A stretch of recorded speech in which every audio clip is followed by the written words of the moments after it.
Алдагдсан сувраг.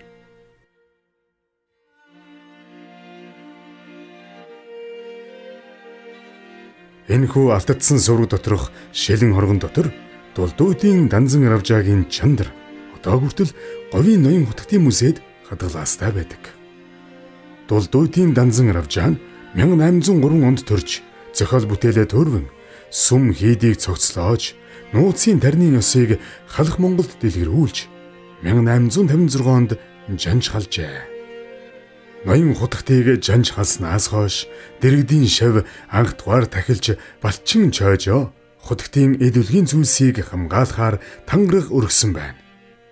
Эрдэнэ ноён хутагтын шарлыг суугаа байдлаар занданшуулж хадгалан манжид цэргүүдээс хамгаалж 1938 он хүрчээ.